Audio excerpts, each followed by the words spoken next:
setting up the live stream is going on just a moment. Yeah. Okay. Yeah. Welcome everyone to the ISRC webinar on the impact on the pandemic on how we grieve.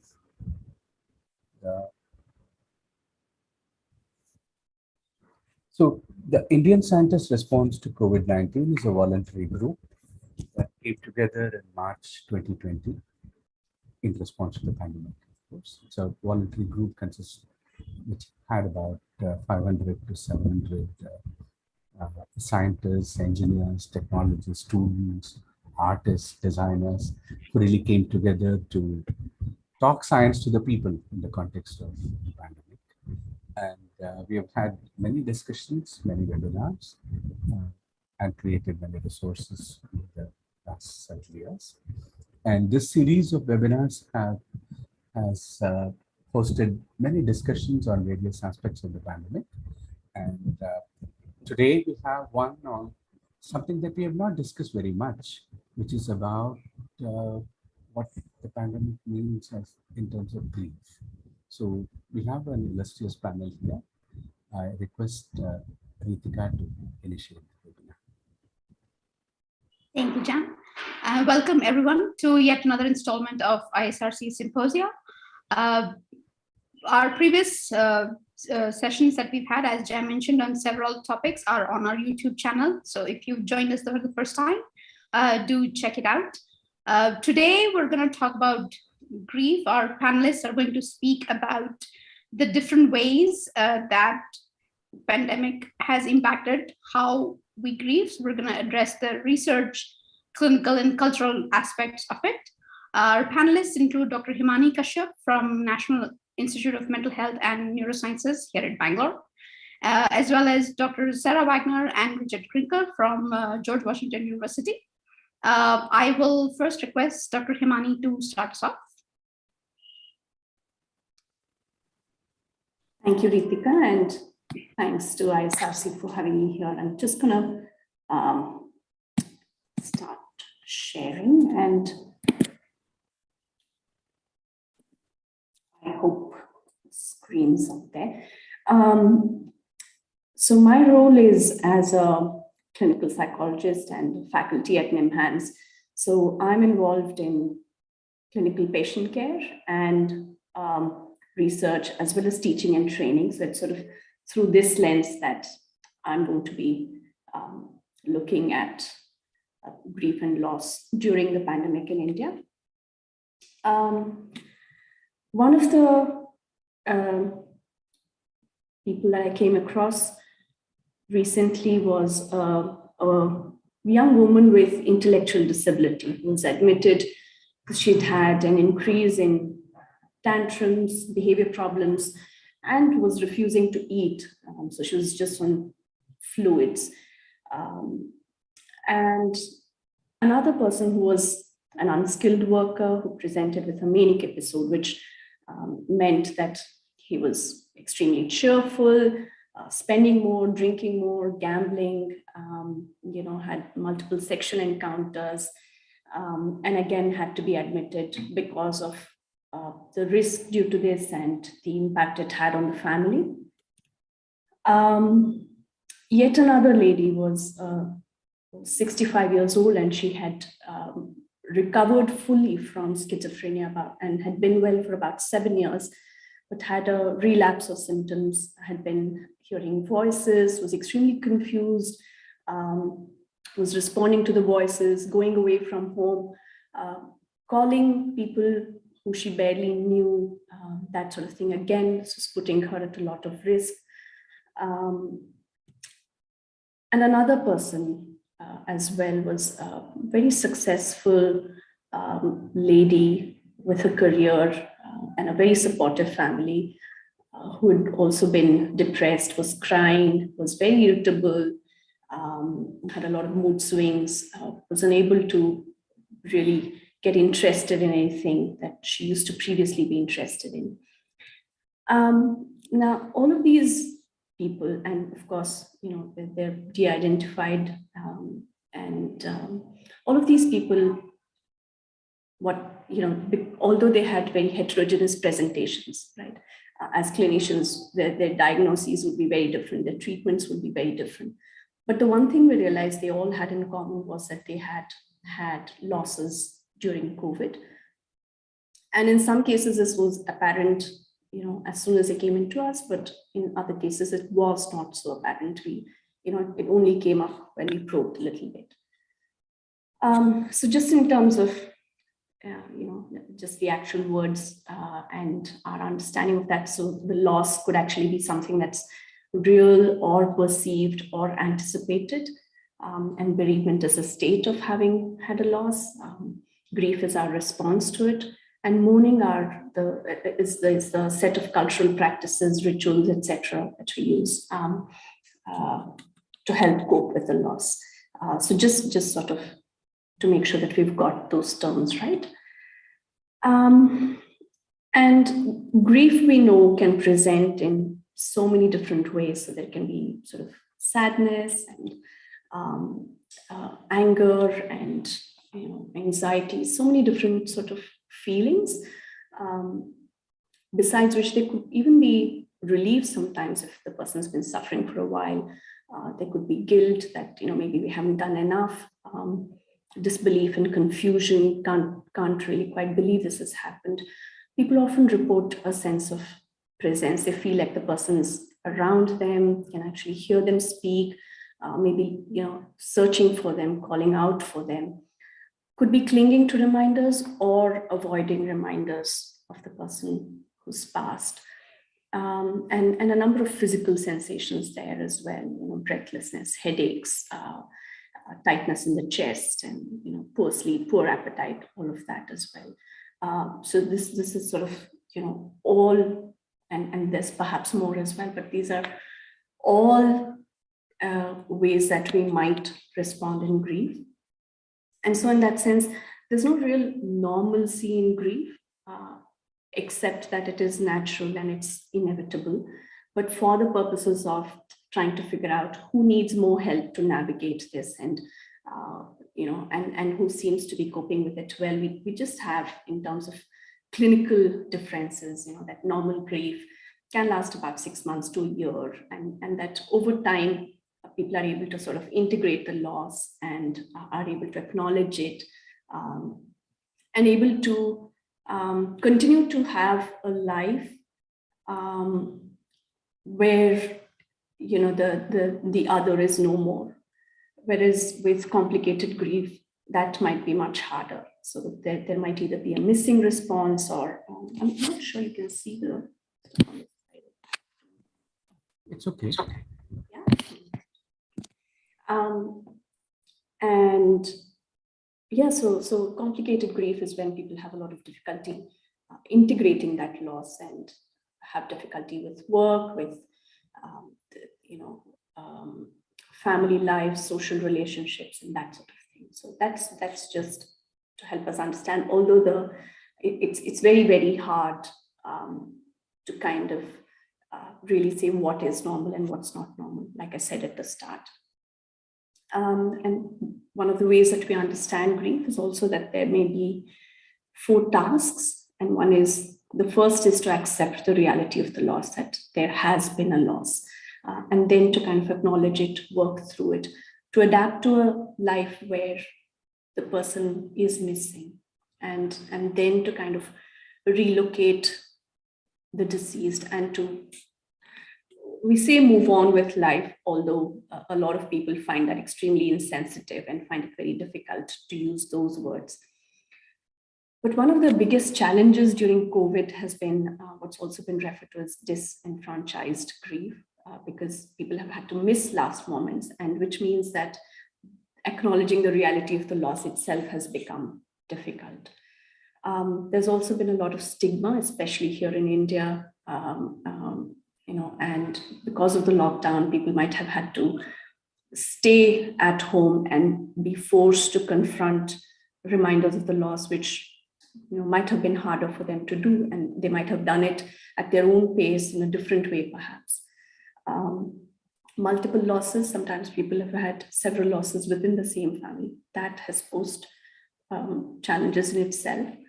And sometimes it can also be guilt about, that I was selfish and that I was afraid of contracting the virus. And so I didn't do what I needed to do, which I might have done otherwise, sort of thing. Also what's referred to as re-grief, that old grief, old losses might be triggered again, something that might have been resolved to some extent might be triggered again, especially as we hear of new losses. So another way that has been proposed to understand grief is imagining it like a ball within a box or a larger circle, and not that the ball itself shrinks, but that more room is made, as one's life expands, as one goes through the task of living without, the person who's been lost. In India, some of the challenges, like I said earlier, has been, the impact of rituals being absent. This was a little excerpt that I came across in a paper, and I found that very evocative because it was about, not being able to see the loved one, not knowing whether it was actually them or not, and not having anything concrete and tangible to make sense of. I'm assuming that Sarah and Richard will be speaking much more about culture and so on, but one of the things about India, and perhaps in the rest of the world as well, has been about what constitutes good versus bad mourning, in the sense that people have said to me, if I cry, perhaps I'll be transmitting negative energy and I might be holding the person back from passing on to another world and that sort of thing. And within cultural pockets as well, there are differences in what's considered acceptable and not acceptable in terms of expression, how expressive can we be, and how tight-lipped and reserved are we expected to be, that sort of thing. So one of the things perhaps specifically in India has been that most rituals do accommodate mourning, so that there is allowance made for a person to mourn for a certain period of time in certain ways, etc. But often what I come across in the patients I work with, in people I work with, is that they're not allowed to speak of their losses after that period is done. It's sort of like, people will respond to that as, that's okay, it's done, don't worry about it, don't talk about it, don't get yourself upset, and that sort of thing. And perhaps this is a discomfort of the human race in itself, in coming face to face with death and having to talk about it.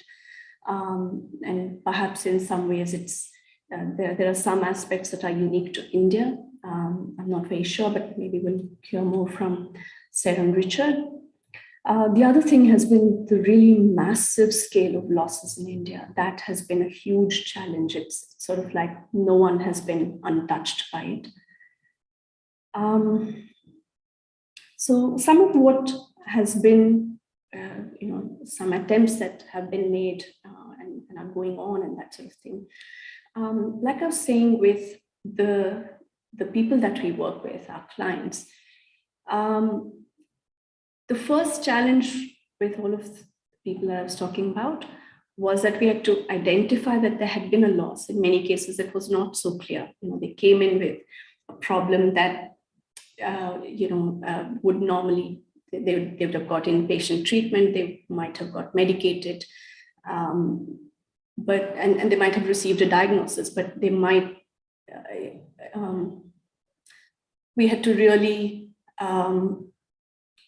look for, especially because of the number of people we see in a large tertiary care institute like NIMHANS, it's not easy to actually have like a really detailed conversation with every patient. But with many of these people, we were able to see that there had been a loss and most of the problems had begun since then, even in small ways, and then had sort of escalated to the point where they had to get admitted sometimes. And like I was saying, there were some very difficult things about the way these people presented, because like I said, the lady with the intellectual disability, it was hard for her to even comprehend the loss of her father. But this one time that, I was able to say to her, "Do you miss Papa?" Was the one time she just became very quiet and she looked directly at me and she said, "Yes." And until then it had been difficult to talk to her, like, because she presented with a lot of behavior problems. But that seemed to be the one moment when she actually sort of engaged, but it was difficult to hold on. It was difficult for her to work through that. With other people, like the older lady that I mentioned, the loss that she came in with has not yet even been mentioned, but we've been discussing previous losses, for instance.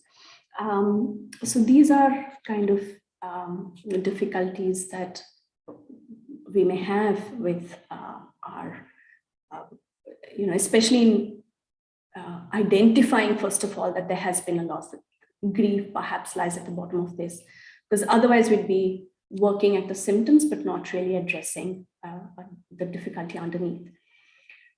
So like I said, with clinical care, so one of our attempts has been to look at, fairly early in the pandemic, we switched to telepsychotherapy, and we were thinking about what that means for the people that we work with, and how for them that also seemed to trigger old losses, that they had to work without a therapist in the room, that they had lost the space that they were working in. And we could see that it was in some way connected to grief and losses in the past, but we didn't quite know how to understand all of it, and we're still learning. In terms of teaching and training, like I said, there are a lot of young clinicians, and again, we have to, one, help them learn to identify, because this is not something they've done on a large scale before. But of course, there is a diagnostic category of grief, but do they, on a routine basis, assess for it? Probably not. So that has been something that they've had to kind of skill themselves in, and it's not an easy conversation to have in a very short span of time in a first interview. The other thing has been that the clinicians themselves have often needed support, because, like I said, almost no one has been left untouched. So many of them have themselves been going through losses during the pandemic. So one of the things we did was to set up a tele-support network for young clinicians. We also had more debriefing and supervision to help them discuss what they had been going through. The other has been in terms of community mental health workers, because we really need more identification of grief in the community, and people to sort of work through that.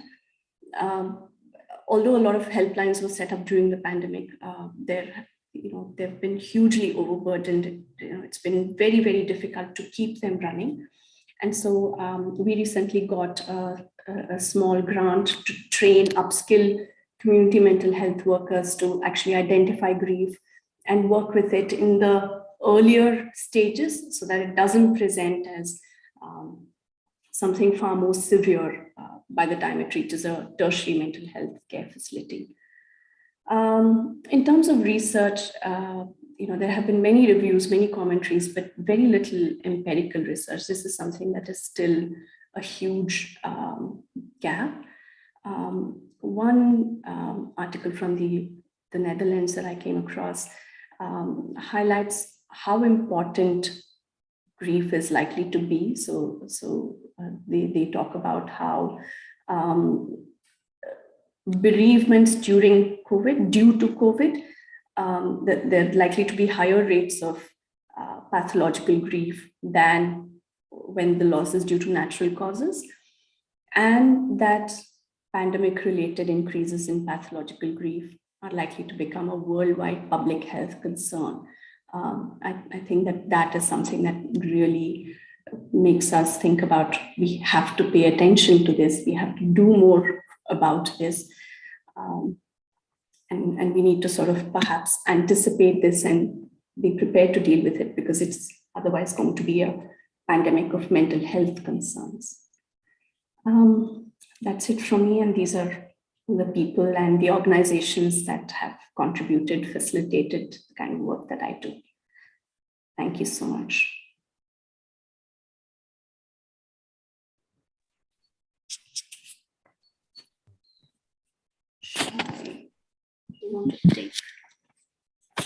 Thank you. Thank you. Sorry. So I was wondering, could you elaborate more on you had mentioned a point about mourning versus grieving, and maybe could you elaborate more on that in the sense of when grief reaches a point where you see people in the clinical setting, is it the effect of one versus the other? Like, is it grief being a case of complicated grieving, or is it more when we hear about like the stages of grief, is it more related to that? So grief in itself does not perhaps need intervention, so that's the thing, that, like I said, grief is natural, it's inevitable, and that's not really a disorder, doesn't really need perhaps intervention, as long as the reality is acknowledged, and then people may take their time and they may do it in different ways, they may grieve in different ways. So that's sort of what we understand. What happens with pathological grief, though, is that, it's the sort of thing that we come across quite a bit in the media as well, when there's suppressed reactions early on, or when the reactions are exaggerated, etc., how that then can become tricky.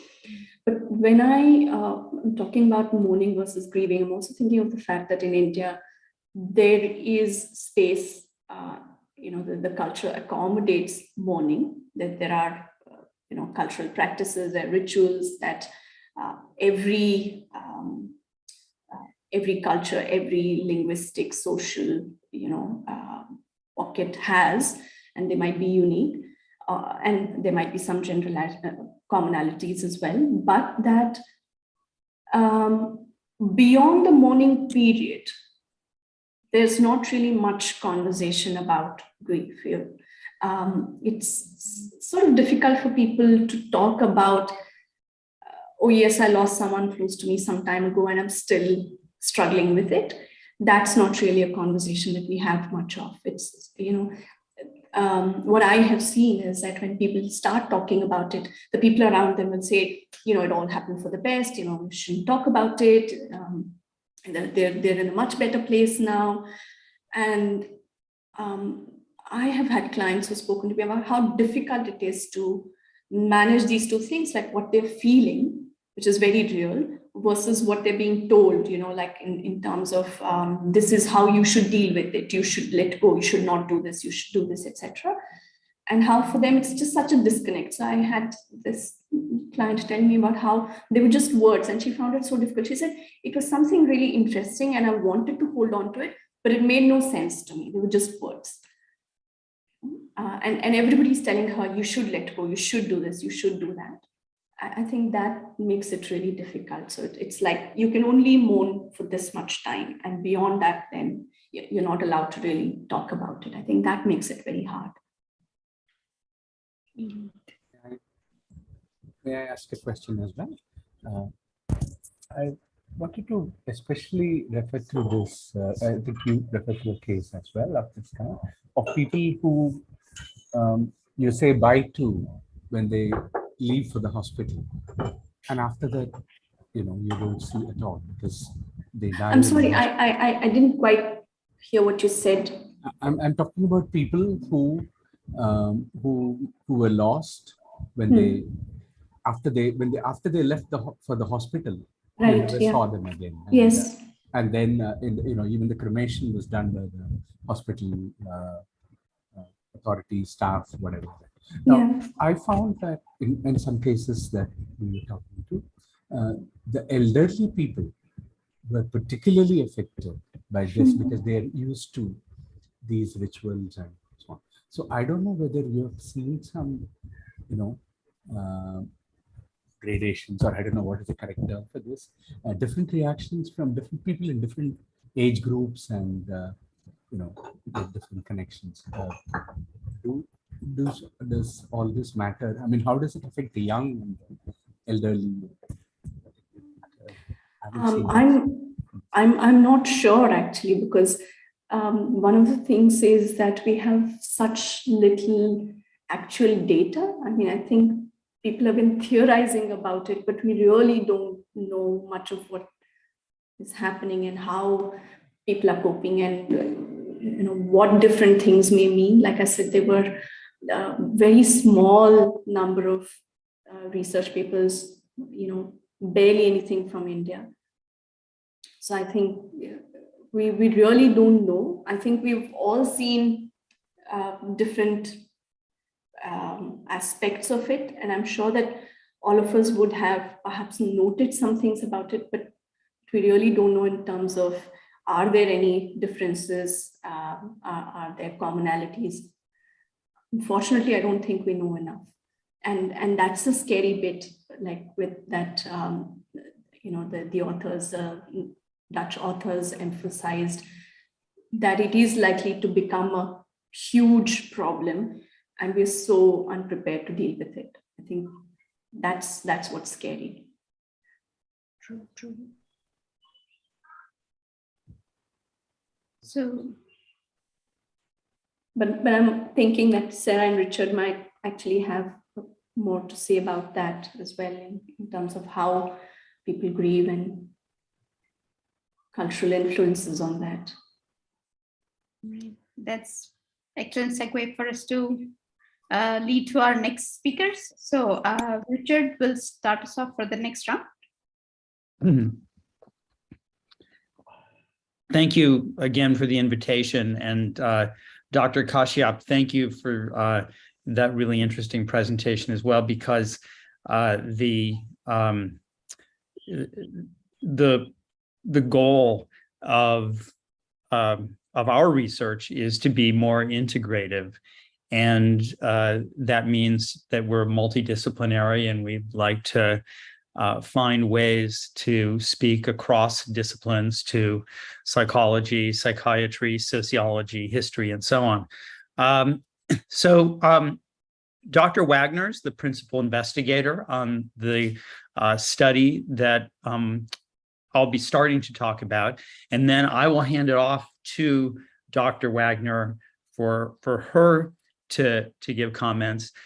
Typically, we do these presentations alone, just one speaker. So this is not a dance that we have practiced. So hopefully there won't be any hiccups as we transition from my speaking to her speaking, but we'll do our best. Sarah, if you could advance the slide, that would be great. Sarah and I are anthropologists, and in the history of our discipline, anthropologists have long been uncomfortable studying emotion and expressions of emotion. We have been more comfortable studying what Dr. Kashyap referred to as mourning, which is the publicly observable ways in which different societies or different parts of society express grief. But emotion has not been something that's been a focus for much of anthropological research, in part because it's less empirical, and there's been a push throughout the 20th century for anthropology to focus on those on a sort of a more positivist perspective. And it's much easier to document how one expresses a feeling than to document feelings themselves.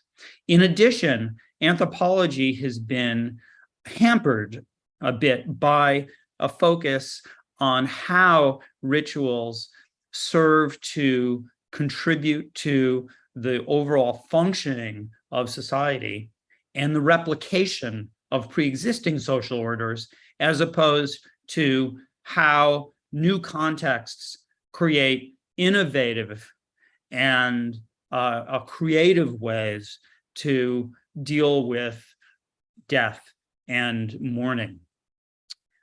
So these are some of the limits of anthropology. And now I'll move to the next slide, in which we can also see the limits of psychology and psychiatry. Typically, and I think this is probably the perspective that is taken at NIMHANS as well, mourning is seen as the mentally healthy process of achieving some kind of closure or moving on with one's life. And the Diagnostic and Statistical Manual of Mental Disorders from the American Psychiatric Association has a term, prolonged grief, that that gives a particular temporal marker. And while we understand that these temporal markers are important because they are ways in which clinicians try to motivate care and treatment, you want to have some sort of marker there so you can say, we ought to get you into treatment. You're not working right. You're not sleeping well. You're not eating well. Your life is not as you would want it to be. While it's important that we have these temporal markers, we have to also understand that they are culturally constructed, and they are geared toward this notion that somehow both grief and mourning should be encapsulated, closed, somehow pushed to the side. Well, that becomes very difficult. If we go to the next slide, when we're talking about deaths that have become politicized, how do you accept a loss when a portion of your society says that you did not have what you experienced? So we have a portion of American society, a big portion, that has said that COVID is a hoax, that it is not real, that the people, the hundreds of thousands, the millions of people who have died would have died anyway, then it wasn't COVID. How do you understand in this clinical perspective of grief and mourning being about someone who is close? The DSM says that when you have complicated grief, it's only for the loss of a close person. How do we understand when we see those losses at a national level, like a natural disaster? Or like the loss of a homeland, when you're considering the kind of mourning that refugees might experience. The anthropological and the clinical perspectives also do not help us really understand the kind of fear that is engendered in contexts of epidemics, where a survivor, as Dr. Kashyap said, could feel guilty. A survivor could feel guilty not only because they think they didn't provide enough care, but maybe they gave that illness to the person, or when loss is unexpected, or when we're unable to grieve with others or conduct rituals. The presence or absence of social supports, the presence or absence of mental health resources also complicates things, so that when we talk about things like complicated mourning or prolonged grief, we have to add into that mix the context. So someone who's living in a rural location versus someone who's in an urban area. And I'm sure this is the same in India as well, where mental health resources are, they tend to be concentrated in urban areas, and the higher rates of treatment are among people of higher socioeconomic status. So one of the things that we've tried to do in anthropology and in our study is to say these perspectives have not really helped us to understand this new context of the COVID epidemic.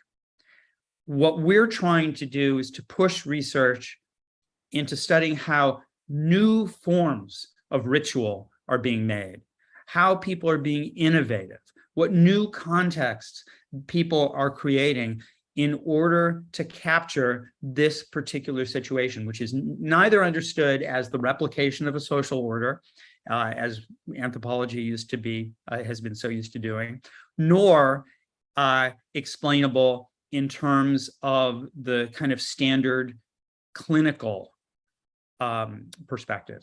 And I'll pass on the slides now to Dr. Wagner. Thank you, Richard, and apologies for jumping ahead just slightly. So in this context of studying COVID death and mourning, we at George Washington University within the anthropology department very early on sought to create a mechanism through federal funding in order to do hands-on research, although ethnographically hands-on became defined differently.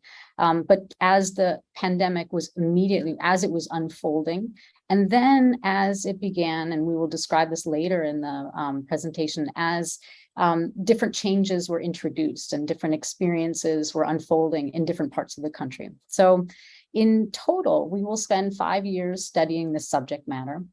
As I say, it originally began through a National Science Foundation grant that was called a Rapid Response Grant, in which we were asking the question, literally as these changes in funeral, burial, and commemorative practices were unfolding, how do we mourn when we cannot gather? And the project began in May 2020, extended to May 2021. The following year, this past year, we shifted gears slightly, sort of expanding the scope of our analysis to take into consideration the complications of misinformation. And that's something we'll speak about. And I imagine there are connections to Himani's analysis of exacerbating, what conditions are exacerbating or complicating grief. So within the United States, misinformation and politicized grief is very much a part of this discussion and people's responses to it. We will spend the next 3 years, from 2022 to 2025, building on the first 2 years, as I described, of the rituals in the morning, the misinformation, and just thinking about memorialization at local, national levels, but also how people have experienced grief and as they reflect back on loss, both at the initial stages of the pandemic until present day, because it's very much an ongoing experience. The pandemic is not over in the United States or anywhere for that matter. So at any rate, so that's the overarching scope of the project. I wanted to give you a glimpse of another goal within this study is to center our students. We've sought to create teams that have undergraduates, graduate students at the master and the PhD, the doctoral level. And it's been extraordinarily generative to be able to, often we're over Zoom calls comparing notes about experiences of participant observation of a virtual vigil or an in-person commemoration that a couple of us went to. So I just wanted to stress one of the aspects about this research that is very different than how, say, Richard and I and some of the other more experienced researchers on the team would have done prior to the pandemic, where we would have, in all likelihood, had been conducting our research by ourselves in person, maybe digitally, but we are a team. And as a team, I think it's been, I've learned a lot from our students and their perspectives, particularly around experiences of virtual worlds. That brings me to the next point, and I'm about to hand it off to Richard again, is we wanted to tell you a little bit about who are our interlocutors. So with whom have we conducted this research, especially in the early months of the pandemic when we could not only we were asking the question, how do people mourn when they can't gather, but how do you study this ethnographically when you cannot be in the same space as your interlocutor? So Richard, I'll hand it over to you now. Okay, thank you, Sarah. One of the things that really impressed us when we first started the research was just how large a net we had to throw out to capture all of the very many different types of people who are involved with mourning and grieving processes. And I'll just go through some of the different individuals and what we would consider agents of innovation, agents of resistance, agents of memorialization. One of them is funeral directors who have been facing a crisis that they had not faced perhaps ever in their careers. We should not forget that death also is a business, and there is a material and economic component to death and the handling of the dead. And so we saw when we started interviewing funeral directors, both a struggle among themselves about whether to permit virtual Zoom funerals. There was in one case there was a big sort of battle in Minneapolis between funeral directors, where the director of one funeral home threatened to sue the director of another funeral home for allowing Zoom funerals because it would prevent people from buying flowers and having big events and all of the things that they needed to survive economically. And then there's also the struggle between what families want and government restrictions. So, for example, there was one funeral that we studied in which there were only 10 people that were supposed to be allowed at that cemetery. And family members gathered, and they were on the other side of a fence. And then they struggled to get in, and then they had to stop the funeral and not bury the body because of the fact that they were in violation of these restrictions. So this is a key role. And one of the things we do as anthropologists is we look at all the different social roles that are involved in any particular social process. Next slide. One woman described the experience of the funeral director that she had hired to take care of her husband. And it was quite an elaborate process at this point in time, because this was early in the epidemic and people didn't really know how to handle things. And it reminded a lot of people of when AIDS first became epidemic, and there was this sense of contamination and of death as danger. Next slide. Grief counselors have been a key role in the process of understanding grief and mourning in this epidemic. Grief counselors have found it very, very difficult to actually do their work. Much of what grief counselors do is that they sometimes just sit in silence with someone. They hold a hand. They listen to a piece of music. Hospice care workers similarly do this. They may just be present with the person. And that's social presence. And I'm sure Dr. Kashyap can understand this, that you can look at every factor influencing mental health outcomes, and the one standard, the one consistent positive factor in contributing to better outcomes is social support, is being with people. And that is something that the COVID epidemic has really altered for us, both grief counselors and in the clinical care, but also, of course, in rituals. Next slide. Nurses became a focus of some of our research because they were really at the front lines. Nurses tend to be the ones more responsible in the US to being the liaison between families and those they lost. Doctors are not particularly well trained in how to deal with death and families, and they were really beleaguered, and they suffered their own mental health issues because of the trauma of their work. One nurse, Duffy in Maryland, told me COVID was like grief on steroids. Next slide. And really what was happening here is that people didn't know what to do. So if we go back to sort of the traditional anthropology, we say, oh, well, we study the rituals that custom dictates we do. But in this case, in the pandemic, you kind of throw that out the window. Nobody knew what to do. They just had no idea how to go about dealing with this new context.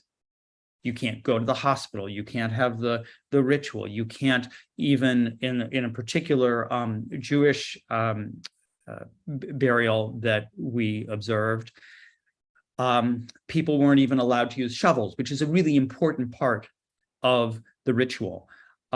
In many Muslim rituals, the anointing of the body with oils and perfumes was not permitted. And the timing of burials was also something that people had to be innovative about. Now, for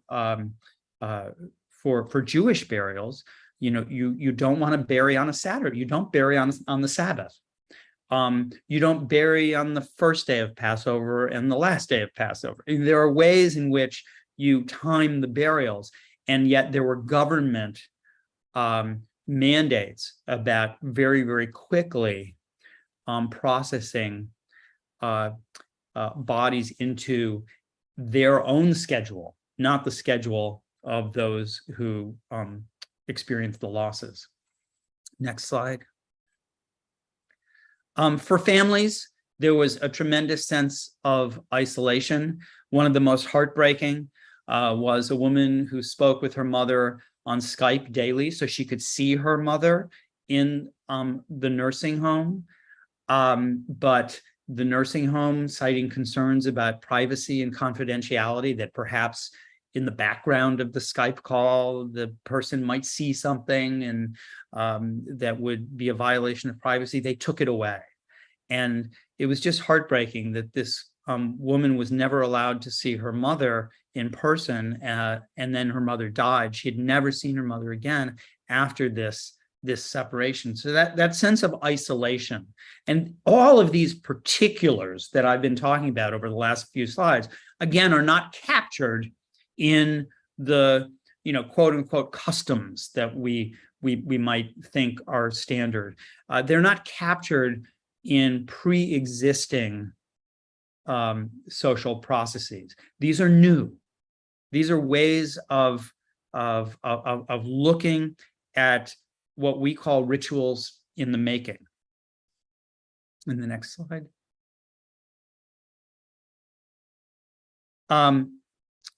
One way that people have tried to make sense of their losses is to say, this isn't just a loss in my life. This is also a life that a loss that has been experienced by others, and that we're part of something bigger. It's not just my mother had this disease, my father had this disease and died, but that there's something more important to it. Now, this is a form of politicization as well.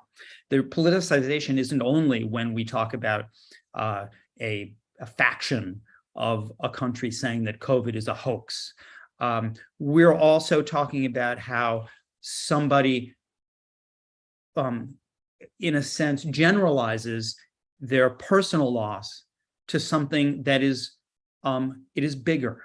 And that's what one woman did for her mother, to really capture how her mother was part of something bigger.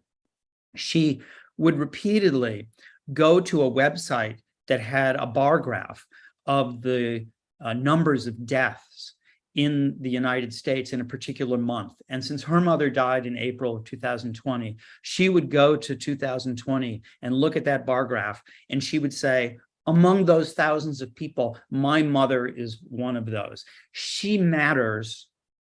And we want, she said, Carolyn said, we want to speak. And what she meant by that was, we want to be able to say that this is not just a personal loss, like the DSM, loss of a close person kind of concept. We want to speak of this loss as something that is a national, regional, global loss. Next slide, I think, is Sarah. Well, not yet, right? One of the things we've also spent a lot of time looking at is social media and virtual communication platforms and the pluses and minuses of that. Zoom is practical and it does achieve a lot. There are people who were able to attend Zoom funerals and memorials from other parts of the world. If your mother passed away in Chicago and you were in Germany and there was no way that you could get there to Chicago, you were able to, in a sense, be present. But you were not able to do the kinds of things that really help one to process loss, like laughing, crying, touching, expressions of sorrow. And one woman, Emma, compared the funerals of her two grandfathers who died of COVID to those funerals that she had attended in the past, like when her grandmother died in 2011. And she said, we sang a song, we talked about grandma. There was no collaborative feeling this year, no sharing emotions. Even at the funeral, except for tears, I couldn't see anyone's emotions behind the masks. And one of the things that we all know is that our own emotions and our own process of working through loss depends on connecting to other people. And if you can't see somebody's face, that's a huge limitation. Sarah no, I'm still, I'm sorry. I'm still here on the slide. We've also been looking at memorialization as a form of resistance. And in a way, that's what this woman, Catherine, was doing, is saying, we need to fight back against those people who say that this is not a crisis or that COVID is a hoax. And how do they do it? Well, you can have marches, you can have protests, you can have placards that you hold outside of a government office. But one of the culturally appropriate ways to do that in the U.S. is to memorialize, is to look for ways to gather all the perspectives of multiple agents into public demonstrations and hopefully for some permanent public demonstrations of mourning and loss. That could be through a monument or the AIDS quilt, for example, or other forms of memorialization. And these forms of memorialization now in the pandemic are doing more than just acknowledging loss. They are also being used to hold accountable those people who are denying the reality of your loss. And when we have attended memorial services, they have often been very explicitly multi-perspectival, if that's a word. So you go to a memorial and there's a doctor and there's a nurse and there's a family member and there's an advocate and a scientist and all of these different perspectives to show that we, those who have lost, are pushing back on one politicization of death with our own form of politics to say we have power and you have power, but we're going to hold you accountable. Thank you, Richard. I'm going to go ahead and take it from here to delve in a little bit further into the commemorative activities, sites, and the actors who have taken up the mantle of having to spearhead the mourning process at local and national levels. So I'll call this COVID-19 memory work. And I want to acknowledge that the images you see here are of in-person events, but much of what we'll be talking about are online and virtual spaces in which that activism, that attempt to resist and to acknowledge and to demand accountability has been taking place. So within this, we'll call it a subset of questions of the misinformation and memorialization of COVID-19 death in the United States, we are focusing in on these commemorative activities. And we have two central questions. I mean, there are others, but these are the key ones. One, we want to understand what is distinctive about COVID commemoration in the United States. And then secondly, how has the politicization of COVID death affected individual and collective mourning? And so you'll hear sort of built in that this assumption that COVID death has been from very early stages politicized, and that form of politicization, its instantiations and its effects have been felt in different ways across different parts of the country. So that brings me to the point that it was hard for us in the very beginning to wrap our heads around it, that COVID, and I imagine this is true for anyone studying COVID, where regardless of which country, which society, is that there hasn't been a linear trajectory. In fact, we talk about the kinds of ebbs and flows, the spikes, the waves, different milestones in the United States. That milestone, like when we talk about milestones, we're not just talking about say public health responses and the tools that are available to treat, to combat COVID, but also we're talking about the political landscape. So when I speak of a shifting timescape, I have to acknowledge that we went from one presidential administration that dealt with scientific expertise and public health practice in a very different way than the second. So from the Trump administration to the Biden administration. I also need to talk about vaccines and the advent of vaccines, the availability, and that dovetails with the political landscape. To what extent did various different communities across the country have faith in, believe in public health expertise and our understanding, our scientific understanding of the virus, and our trust in vaccines themselves. So the timescape is not a unilateral. It's a complex one is probably the best way to describe it. And that means the timescape in which commemorative activities, sites, actors are working is also complex. So here's just I probably consult the New York Times graph and statistics on a near daily basis over the last 2.5 years, just trying to see where we are, right? Where we are in the ebb and flow of transmission and particularly death. And that's one, that's probably the compass within this timescape.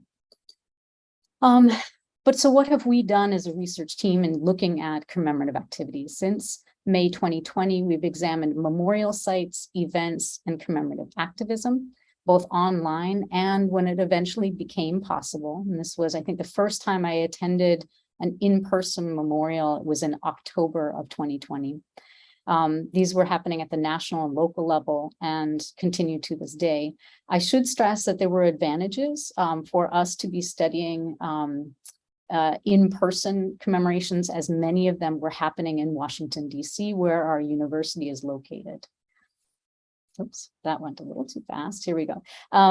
So within this timescape, in the first few weeks and months of the pandemic, we focused on virtual gatherings that were organized to recognize community loss. And often that community loss was quite local, right? It could be a church such as the Woodstock Church this was upstate New York, announced that they were holding an online memorial service for COVID-19 victims. It was one of the very first vigils I attended.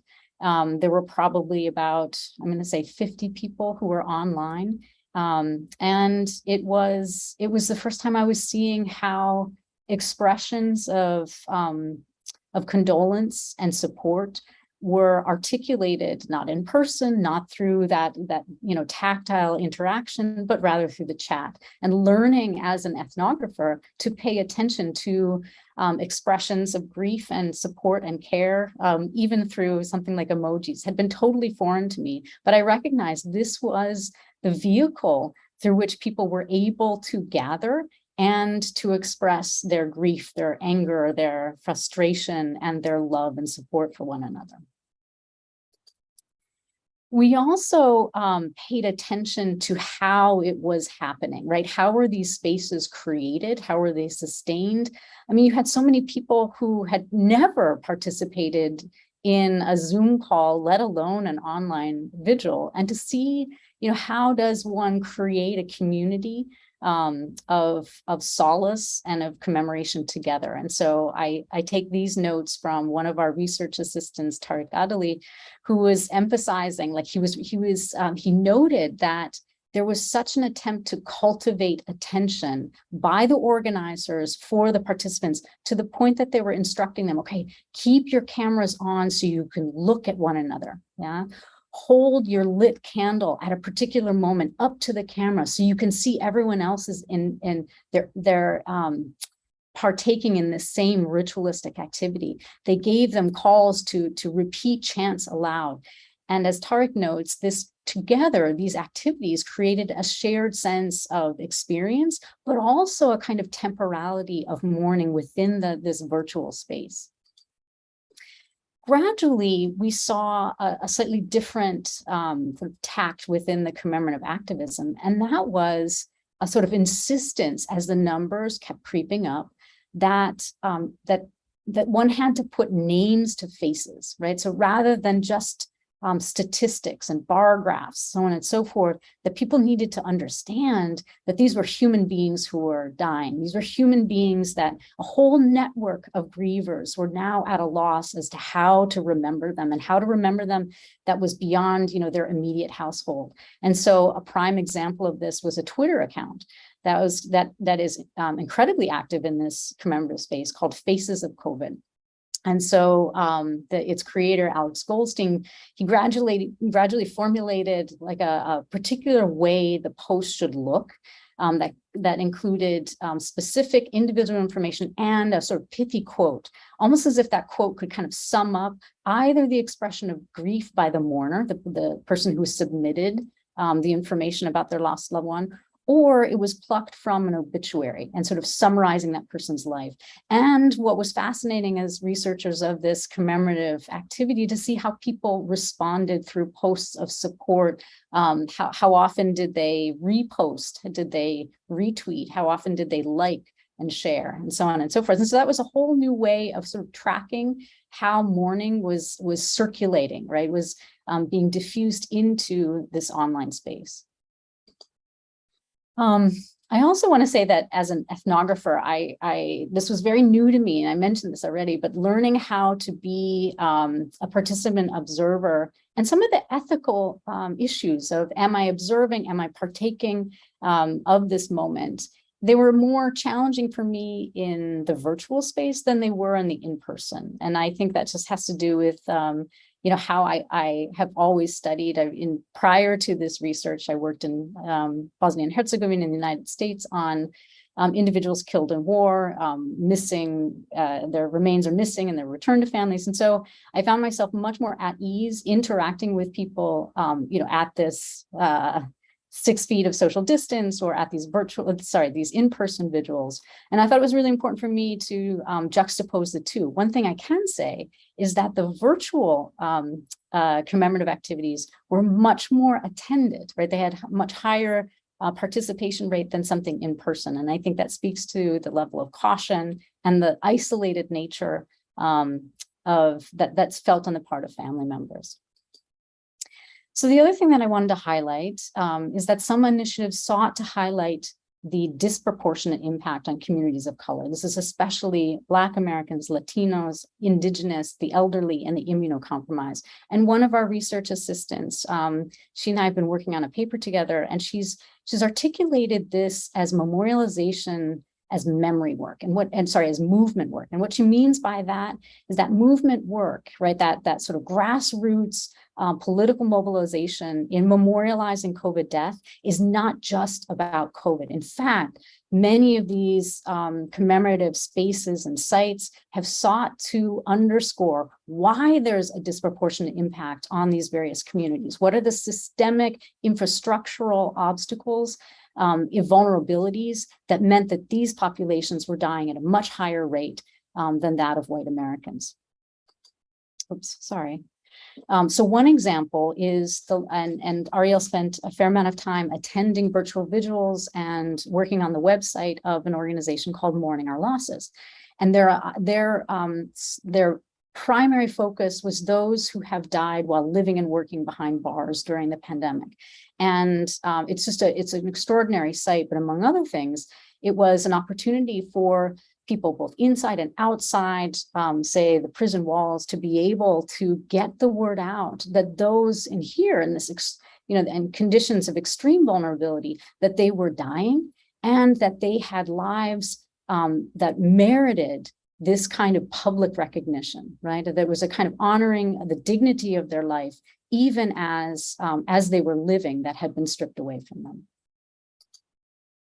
The other thing that we saw, again, this is sort of this shifting timescape, is the ways in which misinformation is really troubling the surviving families and friends, their ability to mourn, right? And we've heard strains of this already in the discussion thus far, that that COVID death, as it may be affected by sort of social stigma, that families may be fractured, they don't always agree on how to commemorate, that mourners are having to battle a constant sort of this drumbeat of COVID isn't real, it's a hoax.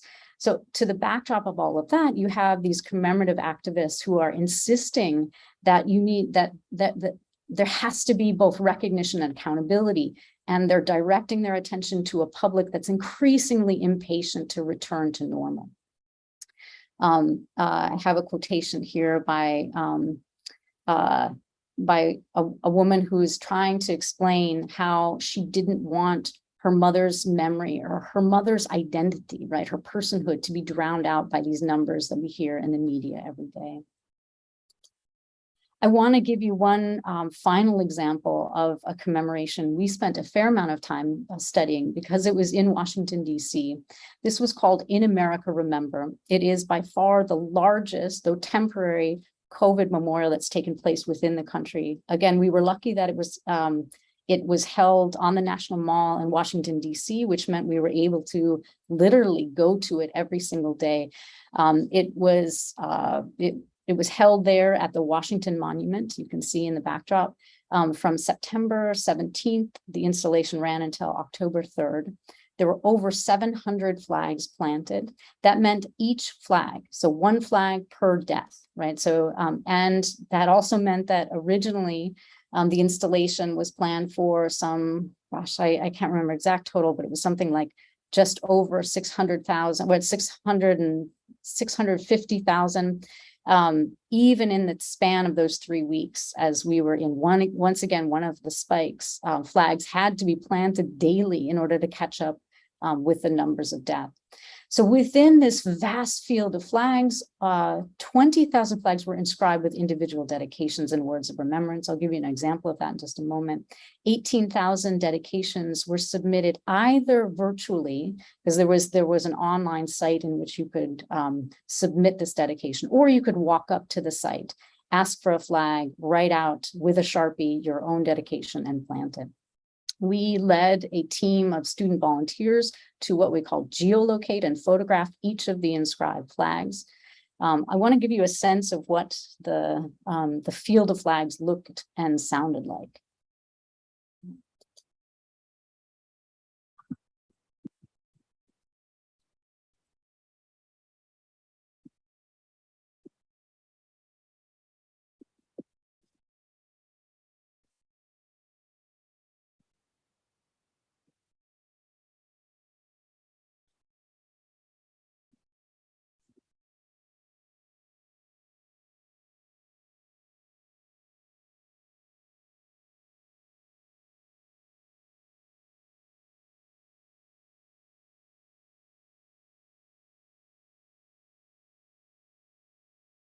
Yeah, sorry.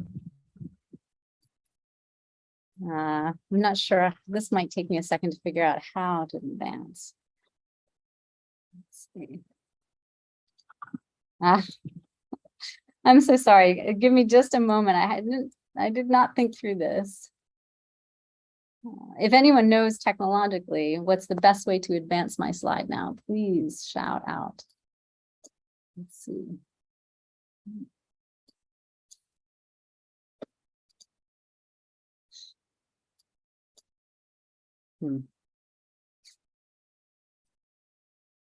I'm at a loss. Maybe press the escape button. Yeah, I did that. There we go. Thank you. I guess I need to do it twice. Here we go. I'm so sorry about that. Let's try this again. Thank you, Richard. So here's an example of one of the flags inscribed, right? And it's to a woman named Kathleen Tupy. Mama, you did not deserve this fate, to die alone, confused, afraid. You would give your heart to anyone. Mine is broken without you. And I think that speaks to a lot of the deaths that were memorialized on in this installation on the National Mall. That a lot of the people who died in nursing homes alone and confused. Many of them died in hospitals without their families around them. So here are a few takeaway quotations we wanted to leave you with. These come from a podcast that in the last month we've been analyzing interview by interview. It's hosted by a woman who lost her mother to COVID early on in the pandemic. And she has these about hour-long discussions with other people, an individual who has also lost someone. So Kim from Georgia was interviewed and explained, people only give you a certain amount of time to grieve, right? We're living in this timescape and this impatience on the part of the wider public to be over COVID, to move on. So here from Nora in California, we're having to build our life around acceptance of, not being able to see them, not being able to touch them, not being able to smell them anymore. So for us, it's just there's no normal. We're learning to cope. So finally, I wanted to leave you with preliminary findings from the first 2 years of the study, vis-a-vis these questions of COVID commemoration and the experience of loss. So one, suspended, interrupted, partial mourning process has long-term effects, compounding the loss experienced. Denialist responses, COVID isn't real, it's just the flu, victim blaming, exacerbates already troubled grief. The next point, the pandemic restrictions that moved mourning into virtual spaces and this isolated nature of COVID death have meant that commemorative communities formed in that space, in that virtual space. And thus much of the memory work, the commemorative activity, events, sites, has also happened online. Nevertheless, and we hear this over and over from mourners, there is a strong desire to have a permanent national memorial. So the story isn't simply one of technological improvisation that helped them overcome their losses. Just a quick thanks to our entire team and to the generous research funding we've gotten from the National Science Foundation and the Institute for Data, Democracy and Politics here at GW. I also wanted to call out our research assistants. There's several of them. I'm only capturing just a few. Tariq Ariel, Sarah Friedman, Maura Kelly Yo, Lauren Petrie, and Sebastian Sirra. And finally, all those who have shared their stories of loss digitally and in person with our team. And with that, I will stop sharing my screen and hopefully we can take some questions if there's time for that. Thank you. Thank you so much, Sarah and Richard. That was really moving. I think I need a minute to collect myself because this makes it so real, because from the beginnings, especially, we've been hearing numbers, and every wave the numbers keep going up. But as you correctly point out, the individual aspects, that those numbers are, each of them is a person, and with each person is attached a whole story of people who didn't get to mourn them the way they would have liked to, because the way things shaped out. So that makes it really profound. I would like to begin questions with one we have on YouTube. What does grieving from COVID, from what we have known so far, what does that tell us about cultural perspectives related to death? We've heard some commonalities from Himani and from you guys about there is this sort of push to want to return to normal. And so how much of that do we see? Are we seeing more of that now, or has, in some respect, maybe perhaps it's always been there? Anybody would like to start?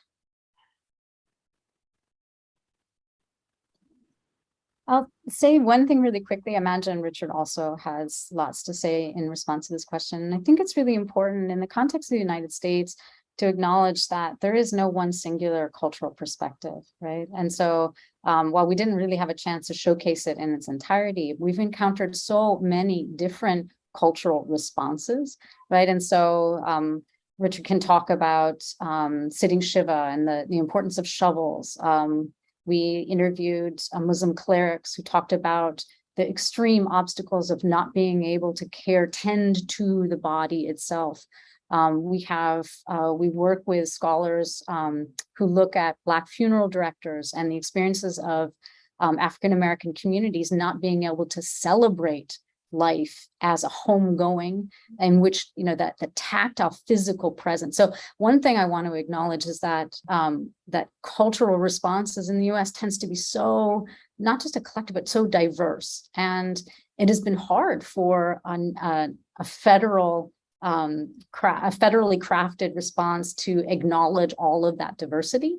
There's not always been good channels of communication about setting a policy that could be, it will be appropriate for a range of different cultural practices. So let me just stop there and see if Richard, you may also wish to add. Well, I would just want to add, and thank you for that good question, that what we learn culturally from this pandemic is both distinctive, but also not distinctive. What we learn is that tragedies are productive. And I don't mean productive in a positive sense, a good sense, but in the sense that tragedies that are mass like this, they help us to see our pre-existing values, and they set the stage for changes. And so what we see is that culture is really not about just what pre-exists, but it is about how we respond to new contexts and be innovative and create. We need only think of mass tragedies like World War I and World War II, the traumatic effects of the partition of India too, the complicated and incomplete mourning around those who were quote unquote disappeared by the dictatorial regimes of Chile and Argentina. In all of these many cases, what we see is a creative and innovative response. And so what we learn about cultural perspectives related to death, in answer to your question, is that we are constantly making new meanings. We're constantly making new practices. And that's where we want to put our efforts. Himani, would you like to add something? Yeah, I was just thinking that this did sort of, I think, get us started on a good note, in that I was sitting with, while I was just listening to Sarah and Richard, how so many things were actually, there were so many things in common, despite the fact that there were so many differences. And I think that what COVID has perhaps done is forced us to acknowledge how universal grief is. And I was reading as well about in the very little research from India on within India as well, because there's so many different cultures and so many different ways of mourning, that there have been so there are accounts of how the nurses in the ICU and how people have helped people connect with their loved ones in those final moments, or even how in the absence of a priest or a family member to perform that final ritual, how hospital staff have stepped in and done it, despite the fact that they may belong to a different faith, that they haven't thought twice about stepping in and doing whatever was required in that person's faith. And I think that has really helped us acknowledge that this is happening to everybody, and that we're forced to come to terms with it, and perhaps in a way that we might not have done without COVID, perhaps, but because it's, like I was saying, it's not left anyone untouched. So I know also that clinicians now are more attuned to, I have supervisees who will themselves bring up this, there seems to be this, and this is something that we might need to look at a little bit more closely, and perhaps we might not have done it in the past. So I think, in that sense, I think there is a lot of shared learning That's sort of what struck me. Indeed. If I may respond and add on to that, there's a point you made, Himani, about how the sort of universality of it. A fascinating moment in this podcast we've been analyzing recently is the way in which the host starts the podcast, each episode, with the claim, "We all have loved. We all will lose someone we love." And she's not doing that saying we all have loved someone who's died of COVID. Her point is to invite, if not, sort of insist to all those who want to deny, the reality of COVID and the extremes of destruction of that loss on people's lives, rather the mourners, that grief, a person who has never been, quote unquote, affected by COVID can still understand, right? And she's inviting them into this world of empathy through that initial fundamental claim of universality, of loss, of love, and of grief. So it's a really interesting point. She's trying to use it in order to combat this climate of misinformation and of denialism or dismissal of death. Well, yeah, those words sit with me a lot, and what she's trying to do with that. Jan, do you have questions? Yeah, I wanted to ask something. We were talking about various emotional reactions. What about anger? Anger out of a sense of instability as well in this, and directed, especially when in these kind of large-scale situations where you can see community and society and governments, playing their role in what is happening in your life. I want to hear about.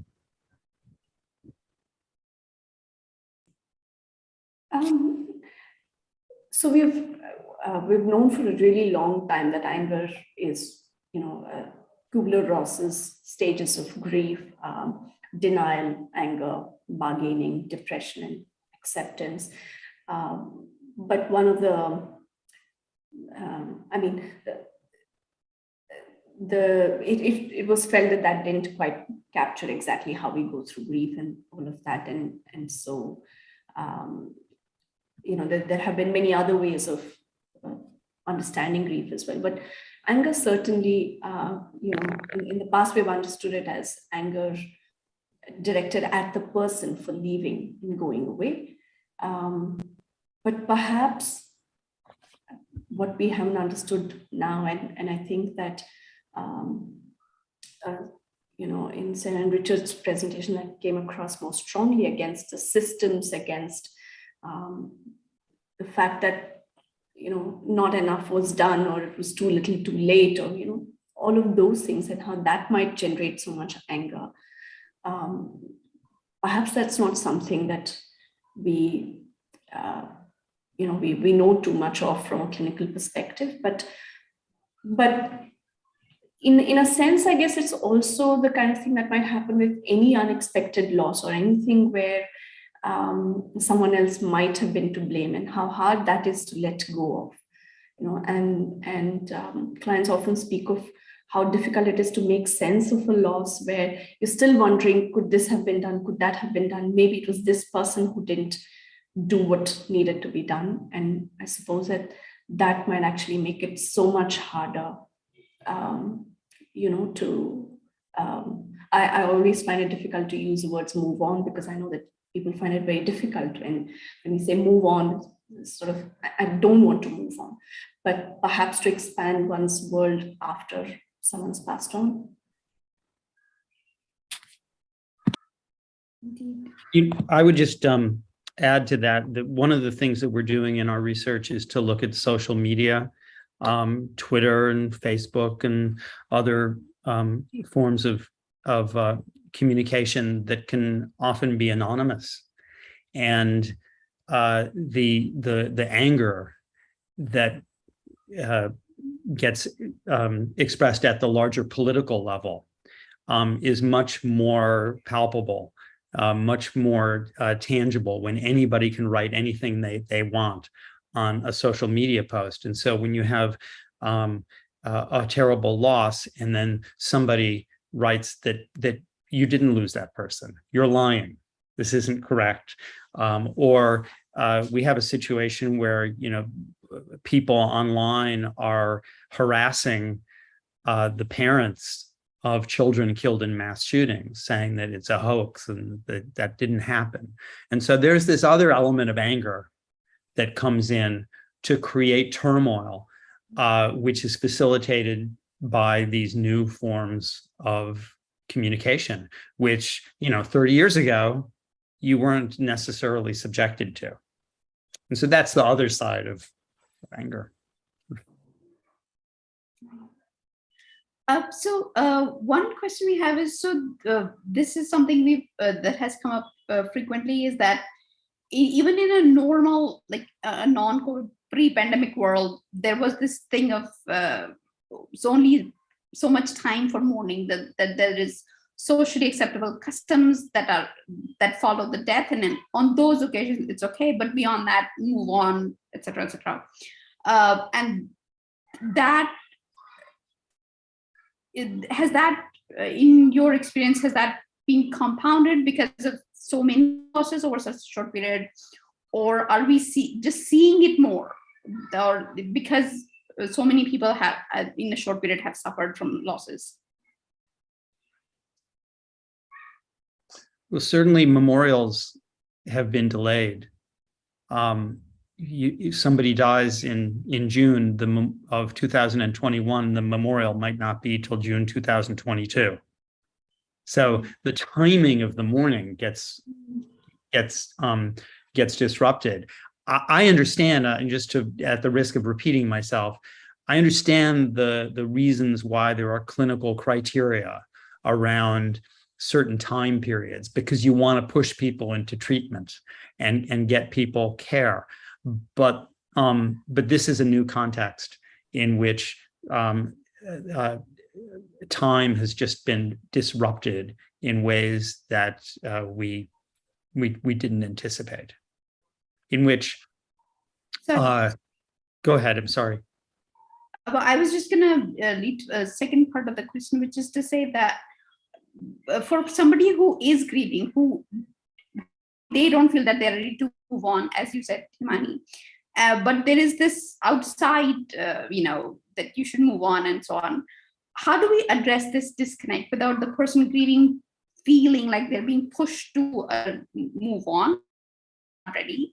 So how people who are face to face or virtually with someone who is grieving, what is then the maybe correct way to empathize without having to urge them or push them to move on? Well, if I can just say one thing I see in the conversations, or I hear in the conversations with surviving family members, is that they are loath to hear this phrase, a return to normal, right?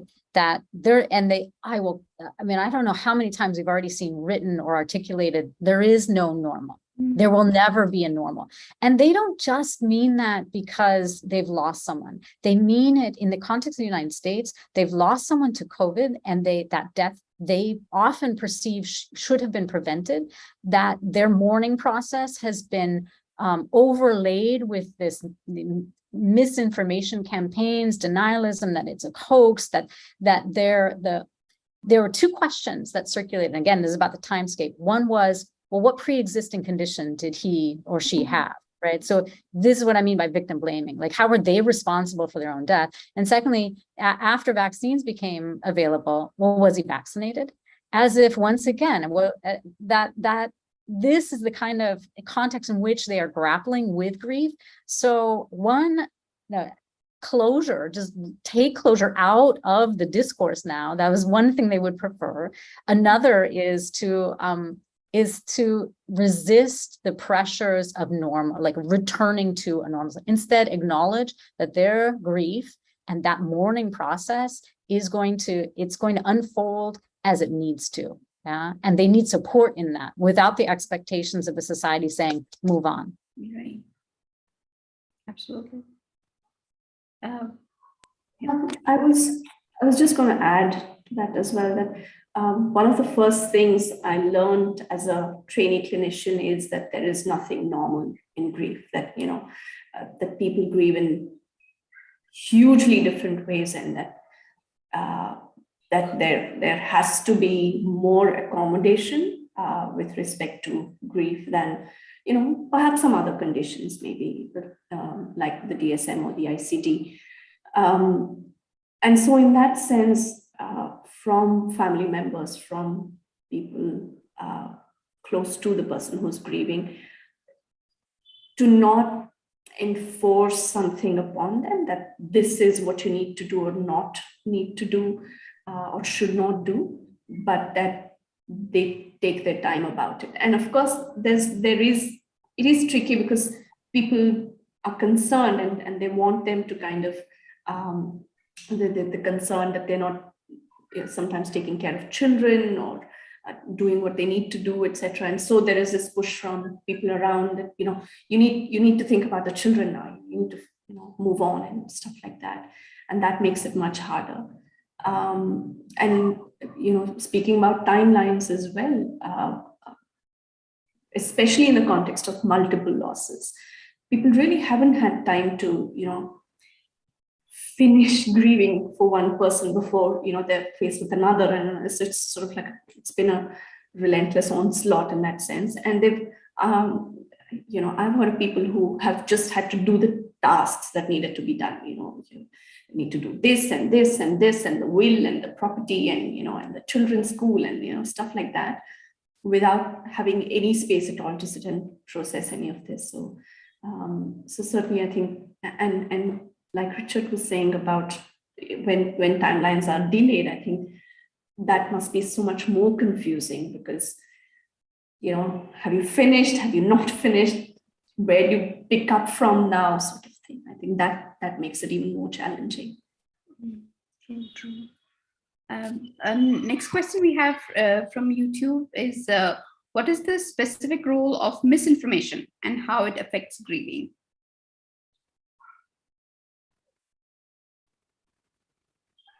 Sarah, would you like to?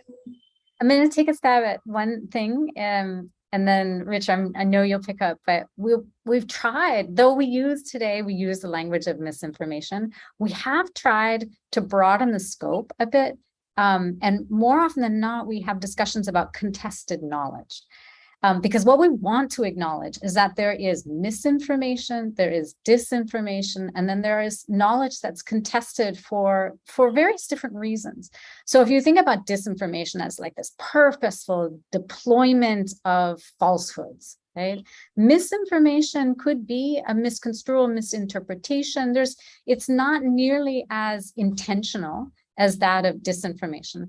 And then you might have contested knowledge, which is take, for example, say the Black American community's wariness around medical expertise, testing of sort of the way in which knowledge production itself had historically, nefarious intentions, and that they see, say, public health prescriptives in a different light, given a history of being exploited for medical purposes, for research purposes, so on and so forth. So if we take misinformation and we expand it out a little bit, and then we add in this element that Richard described of the way in which knowledge is contested, not just in a one-on-one conversation in the street, but on social media platforms, it's just a much more, it's like complicated, complex form of discourse that takes time and attention to nuance to really understand what's happening. And I think that's why, we won't even be done really understanding this in 5 years. That I'm being a little bit facetious, but I think I've done a little bit of a disjustice today talking only about misinformation when there is this wider field of discourse that we're trying to engage with and understand how that role, right, how it's troubling in various different ways, the mourning process and the individual grief of COVID survivors and people who have lost someone they love or they're close to. I would just add to this that one of the, I don't know if culprit is the right word, but culprits of misinformation is the media, which airs, always wants to air balanced views. So if you got somebody who said the earth is round, is a sphere, is a globe, they have to find somebody to say the earth is flat to balance the view on their media presentation. And so you have comedians and actors and others who are not experts who've gotten their degrees at the University of Google, and they are talking about things. Now, maybe they're right, and maybe they're not right, but they are given sometimes as much airtime as somebody else. And so what we see with social media and misinformation is that the people who we consider to be knowledgeable and experts, like Anthony Fauci at the National Institutes of Health, become targeted as people who are themselves trading in misinformation. Himani, is there anything, there was plenty of misinformation in India as well, and ISRC has done a lot of work in handling that as well. So was there any aspect of misinformation related to COVID in India that you felt in your practice affected the grief that individuals faced? I think one of the main things was, especially how I would come across it in my practice would be that, people would often find that quite invalidating, their experience, that they have to talk about, this is what will happen to me, but is that not what's happening? Like, did this just happen to me and not to one else? And to sit with having to make sense of that. And I think it was also sort of across cities, and I had colleagues from other countries who would sort of say, so how is it in Bangalore? I heard this is what's happening in Delhi, but what's it like in Bangalore? What's it like in Chennai? And things like that. And I think the main effect that I have seen on people who were actually perhaps grieving is this, that they don't know how to make sense of this. Instead of seeking comfort from, from it being a shared experience, and that, that other people have gone through it as well. And of course, there can be aspects of that become invalidating if it's dismissed, and it's sort of made into just one of so many deaths. That's also invalidating in a way. But to have to wonder about, was there something I did, or all of that, I think makes it so much harder to have a normal grief reaction in that sense. So in that sense, I suppose it almost, I think, might be like an obstacle to normal grieving, in that, that there is prolonged grieving, there is complicated or pathological grief. That's my take on that. So that's all the questions we have. I want to thank you again to all our speakers for taking time to come to our forum and sharing your expertise, your perspective with us. I will turn it over to Jam to close out this session. Thank you. Let me end with thanking all the panelists and our viewers on YouTube, and all friends of ISRC. And thank you very much for this very important discussion. ISRC is always looking for volunteers, so we request all people interested to write to us and continue this discussion. Thank you very much. Thank you. And Thank you. Thank you so much. Thanks so have a much. good breakfast, Sarah and Richard. So, Thank you. thank you. Bye-bye. Bye.